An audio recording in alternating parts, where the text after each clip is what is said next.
Hi there. I'm Ron Rogers, and this is a story about an Air Force flight test check ride that went very wrong, very fast, or how we almost died and how things can get out of hand very quickly. This was the Air Force Flight Test Center in the late 70s. I was a senior flight examiner in standards evaluation at the Flight Test Center. There was a lot going on in the late 70s. We had the F-15 program, the F-16, the B-1, the A-10, F-5E, and just a plethora of a lot of little programs that were going on. It was a great time to be out there. There was just a lot to do, and it was very exciting and very interesting. We used the T-38, which is an Air Force advanced trainer tandem seated front and back, very relatively inexpensive to operate, and it was a very good aircraft for chase missions. The pilot flew in the front seat, and you could put in the back seat a photographer, another pilot, or a flight test engineer. And in the case of me giving check rides, I sat in the back seat as the flight examiner. There are two basic types of flight chase. They are photo and safety chase. Um, Photo chase, as it implies, we put a photographer back there, usually with a high-speed camera. Back in this day, 200 frames per second, and we photograph such things as weapon separations to make sure that the weapons separate cleanly and properly. And if anything goes wrong, we have very good photographic evidence. The other type of chase is basically a safety chase, where you just go up and you check the aircraft over for any problems, open panels, which I've discovered, improper situations with external stores, stuff like that, or even aircraft malfunctions such as hydraulic leaks. I was chasing an aircraft that when he put down the gear, he pinked the bottom of the aircraft, and it was due to hydraulic fluid. And I called out that, hey, you've got a hydraulic leak before he even realized from the gauges, because, you know, you have hydraulic reservoirs. It takes it a while to pump the fluid overboard. And shortly thereafterwards, he realized he had had a loss of, at that time, on the A7 utility system, and declared an emergency. And we came back and landed on the lake beds out there at Edwards. I had a very senior individual who I had flown with extensively. I was essentially his personal pilot. I did all the paperwork and planning, and he did all the flying. And he was in a very high administrative position, so he wasn't terribly current in flying, but he flew enough to keep on flight status and to keep decent currency. He was a good pilot. Um, he was a very experienced fighter pilot, and he told me one time he wanted to get a chase check ride. And I said, okay, I didn't really understand why, because he was a little bit too busy. And but he said he wanted to, and he set it up, so away we went. And the mission we were doing is a fairly standard mission for that anybody who is an experienced fighter pilot could fairly easily fly. Um, and of course, I got a thorough briefing on it, and away we went. The mission that he chose was an F-16 60-degree dive bomb practice mission. The aircraft, on this case, didn't actually release any bombs, but it was a proficiency flight, or this to practice the maneuver and the chase being in position. In this case, it was a check ride. Now, it wasn't uncommon to simply brief the maneuver, not practice it, just go up and do it.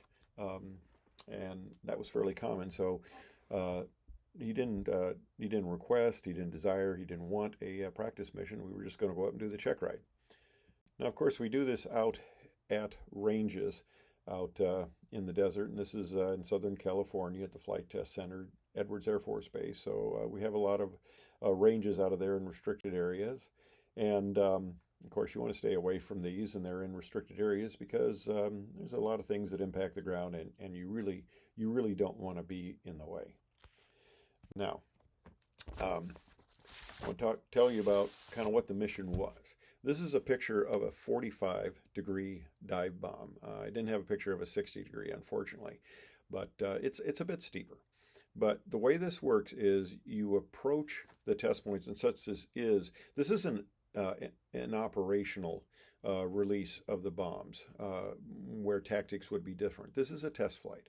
So we approach it at the normal release speed of 500 knots, but we approach it head on.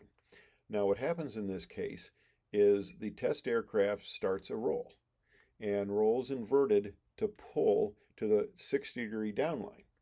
Well, what the chase aircraft does, as the test aircraft starts to roll, the chase aircraft also rolls, but it pulls so that you're looking, as a chase aircraft, you're looking down on the test aircraft. Now, this is a very uncomfortable position in formation because you don't have good sight of the lead aircraft and you're looking down on them, and that's just not the way you fly formation. But this was a test mission.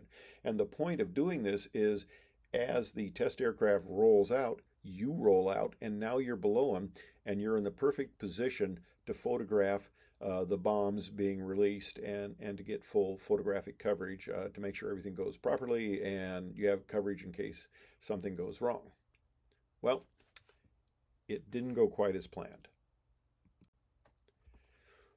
What happened as the F-16 started the roll, my pilot was a little slow and didn't anticipate it, and the F-16 is rolling and pulling, and he gets high, and we ended up going vertical, 11,000 feet MSL, which is roughly 8,000 feet above the ground, and because he's behind, he punches it into burner, and as he rolls out, we pass the F-16 as it's rolling out.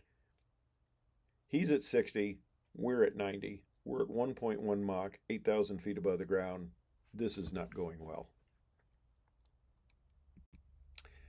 I was very worried this is how we were going to end up. And like I said, this is a situation that got out of hand very quickly.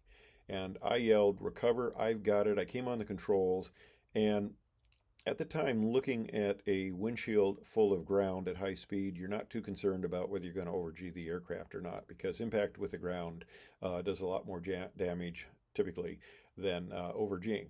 So I pulled really as hard as I could, and you only get so much aerodynamic capability, and of course it's a swept-wing aircraft and the characteristics are such that you're in heavy buffet because you're very near stalling the aircraft, although you're at very high speed, and we weren't actually stalling it, but we were generating a lot of lift. And at first it didn't look too bad. You know, you're fairly high, you're 8,000 feet above the ground, but you're descending very rapidly, and as we were coming out of it, it was becoming apparent that this wasn't going well. And I didn't actually plan to go between a little saddleback that was down on the range there.